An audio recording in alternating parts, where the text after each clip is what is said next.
Bonjour à tous, nouveau partage aujourd'hui dans lequel on va voir comment travailler avec les tabulations et plus précisément comment faire des points de suite comme on peut le voir ici.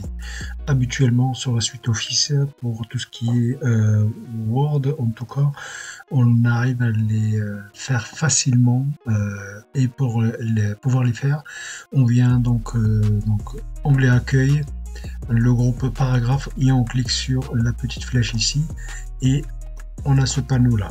Donc cette fenêtre là, donc là on a tout ce qui est les retraits, les espacements, tout ça. Et nous ce qui nous intéresse c'est les tabulations et c'est là où on va trouver les points de suite, les différents points de suite parce qu'il y en a quelques-uns. Donc on clique sur tabulation et là, donc là on a ici les alignements. Donc ici c'est pour tout ce qui est tabulation. Je ferai une vidéo concernant les différentes tabulations ici et comment les appréhender pour construire correctement un fichier, surtout quand on est sur Word. Donc c'est vraiment très utile parce que des fois quand on récupère du document, des fois c'est vraiment fait. On voit que les personnes n'ont pas connaissance de ces outils-là, c'est-à-dire les tabulations, et c'est très pratique et ça fait un document propre, formaté correctement. Et donc nous, ce qui nous intéresse, c'est les points de suite ici. Donc on voit les points de suite, donc les petits points comme ça, les tirés du 6, et ici les underscores qui nous feront des lignes un peu décalées. Donc voilà. Donc pour pouvoir faire ça, sur Excel, donc en fait il faut passer par un formatage personnalisé, d'accord. Donc je vais effacer ce formatage là et on va faire ça ensemble. Je viens d'effacer donc le formatage ici personnalisé et on va faire ça ensemble. Donc ça peut être très utile si vous faites des formulaires sous format Excel par exemple. Donc c'est vraiment très pratique. Donc là j'ai pris juste un exemple de coordonnées à remplir, mais vous pouvez l'appliquer à d'autres formes et d'autres champs, je veux dire. Donc je sélectionne les comment dire, donc pour l'instant je vais sélectionner celle-ci on va voir pour faire un autre exemple de point de suite. Donc je sélectionne les trois premières par exemple et là je vais venir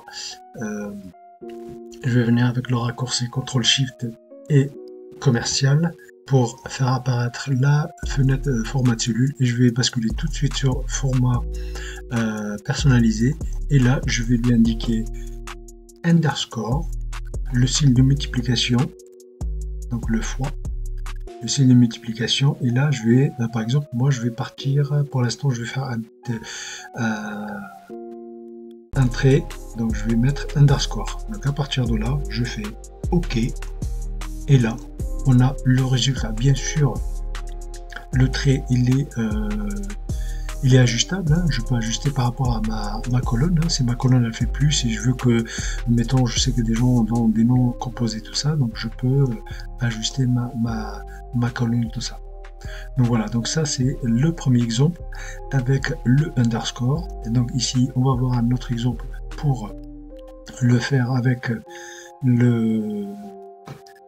un autre format. Donc je sélectionne ceci. Je vais venir sur le dernier format que je viens de créer ici et là au lieu de mettre underscore je vais mettre un tiret, c'est juste pour vous donner une idée à peu près de ce que ça donne à la fin. Donc je fais OK et là voilà, donc c'est vraiment très pratique. Après vous pouvez modifier, hein. On peut modifier par exemple on peut modifier, pour mettre ce que vous voulez en fait, hein. À partir de là j'enlève le dernier si je veux mettre par exemple des signes de multiplication par exemple, je fais OK et là ça donne ceci.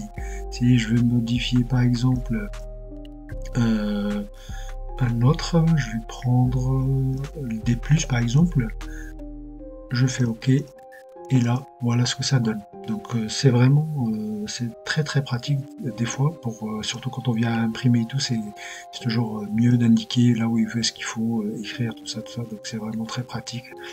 Donc je tenais à partager ça avec vous.